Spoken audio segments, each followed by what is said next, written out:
Prions.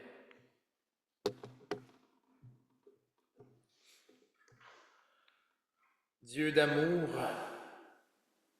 que ces mots qui traverseront mes lèvres puissent nous inspirer à répondre à ta parole. Nous te le demandons au nom de ton Fils. Amen.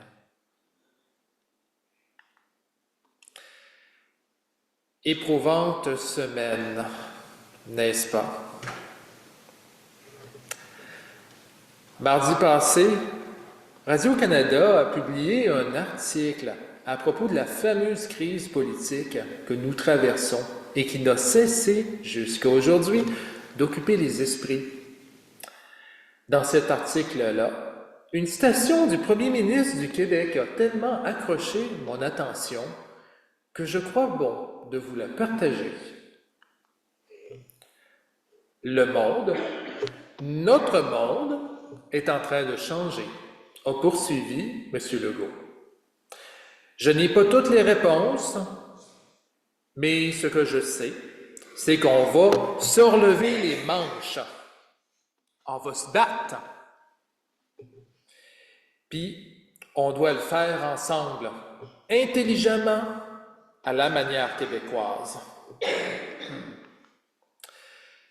Sans vouloir faire un prophète de malheur de moi, je reste un peu sceptique vis-à-vis de cet enthousiasme pour le combat, comme si notre devenir dépendait entièrement de nos efforts.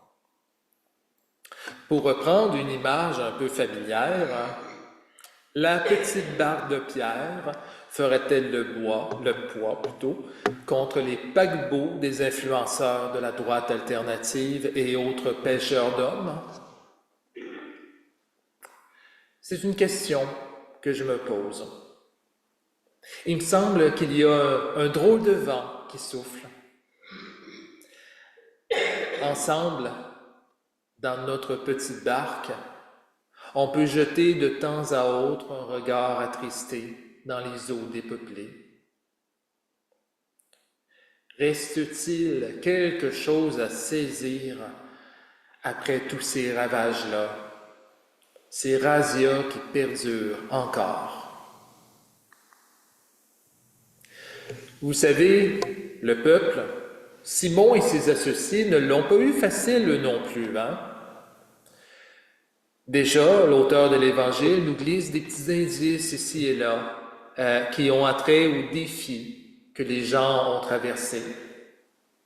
À la fin spirituelle, F-A-I-N bien sûr, s'ajoutait un manque de poissons pour rassasier tout ce beau monde-là qui vivait, je le rappelle, sans pasteur. Et je reprends les mots de Jésus ici. Alors que la foule se rassemblait tout autour de Jésus en espérant être nourris de la parole, les pêcheurs, eux autres, ont œuvré pendant toute la nuit sans rien prendre quoi que ce soit. Ça regardait pas bien du tout. Et ça n'en serait resté là, en fait, si Jésus n'aurait pas fait une demande pour le moins audacieuse à Simon. Avance en eau profonde, dit-il, je crois, peut-être en pleine prédication, en pleine chair, et jetez vos filets pour attraper du poisson. Si j'aurais été à la place de Simon, j'aurais eu peut-être un petit froncement de sourcils avant de rappeler aux Nazaréens qu'on a passé toute la nuit sans rien prendre. On est fatigué. Les filets sont juste remplis de boîtes, pourrait-on dire. Jésus, le lac, il est vide. Il n'y a plus rien dedans. C'est peut-être ce qu'on répondrait nous aussi devant l'invitation à faire des disciples à travers le monde d'aujourd'hui. Pas facile du tout de se mesurer au grand paquebot. Et malgré tout, comme on fait un peu à tous les dimanches, Simon va finir par se laisser tenter par la demande du maître. Dans l'eau profonde, dans l'eau profonde où ils ont passé les filets, on ne sait plus combien de fois, Simon, il va retenter sa chance. Et comme vous avez entendu, il y a quelque chose qui arrive. Ceux et celles qui avaient tenté de récolter les fruits de la mer, toute la nuit et dans tous les coins imaginables du lac de Génésaret, se retrouvent alors avec une prise inattendue. Les filets manquent se déchirer. On appelle à l'aide comme si on venait de pogner Moby Dick en personne. C'est la surprise, la prise du siècle. Ah, la pêche miraculeuse. C'est-tu pas beau un peu? Je vous avoue qu'on pourrait peut-être rester sceptique devant ce récit qui a peut-être un petit peu de fantastique à l'intérieur, surtout compte tenu des épreuves qu'on traverse depuis un bon moment. Et Dieu sait qu'il n'est pas facile d'œuvrer dans un monde assombri, où les eaux semblent complètement vidées de ce que nous avons besoin pour nous épanouir. Et pourtant, au milieu des ténèbres qui sont les nôtres, et celles aussi des premiers disciples, l'Évangile nous rappelle avec raison qu'il est encore possible de découvrir ces trésors auxquels nous sommes promis, et ce, peu importe les eaux dépeuplées.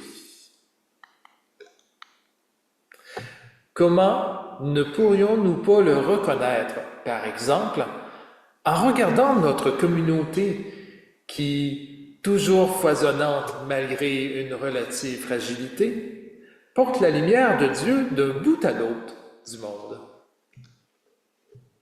De Québec à Saint-Nazaire, en passant probablement aussi par l'Afrique, la qualité de notre ministère et la maturité de notre foi démontrent qu'une pêche complètement inattendue a eu lieu dans le passé et qu'elle a encore lieu dans les eaux d'un monde qui semble, spirituellement parlant, dépeuplé.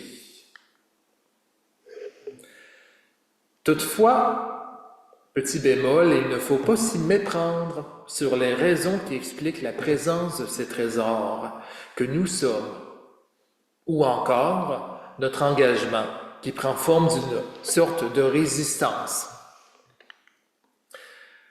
Aux yeux de la culture de consommation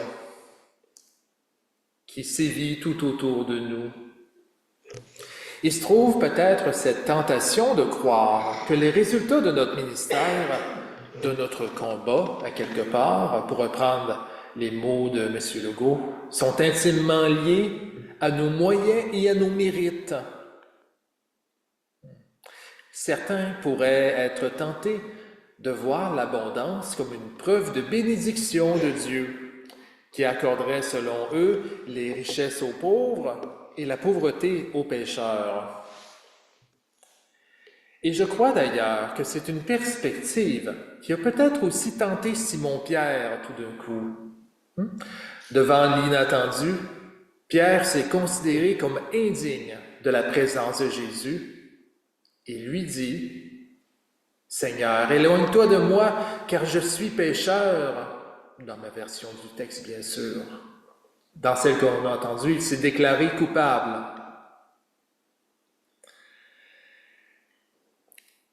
Qu'il est difficile, dans nos moments de ténèbres, de nous reconnaître comme étant dignes d'être aimés et d'être soutenus de Dieu. On est pécheurs, certes, comme le dit Simon-Pierre, mais ça ne fait pas de nous des gens indignes de l'amour de Dieu pour autant. Preuve en sont que le Seigneur a non seulement monté parmi nous dans notre barque, mais il nous a aussi permis de découvrir l'abondance à même les eaux troubles de notre temps. Ce que nous sommes, ce que nous deviendrons, nous ne le devons pas à nos œuvres, mais qu'à la grâce de Dieu. Dans un tel cas, j'ose dire qu'on ne doit pas avoir peur, on ne doit pas s'inquiéter, ni être dans la crainte. Le Seigneur pourvoit à son peuple d'une manière ou d'une autre, et ce selon les modalités du temps et de l'espace qui lui conviennent. Il suffit d'être des disciples patients, le filet ou la canne à pêche en main. Et je sais qu'il y a des gens ici qui aiment pêcher, et ils savent de quoi je parle. Ils savent qu'il importe de rester attentif aux signes de la parole de Dieu et de saisir les appels et les opportunités qui nous sont offertes par Dieu pour faire la prise du siècle. Et cette prise-là, peut-être qu'on l'a déjà fait ou qu'on le fera dans l'avenir encore et encore. Une prise qui, j'ose croire, va véritablement changer le monde de demain. Peut-être même sans qu'on s'en aperçoive. Et je crois qu'on peut rendre grâce à Dieu ce matin pour ça, pour cet inattendu, pour la pêche qui se déroule encore et encore parmi nous et dans le monde dans lequel nous vivons. Nous, ses disciples, qui en fera d'autres demain et pour l'éternité. Qu'il en soit ainsi selon notre foi. Amen.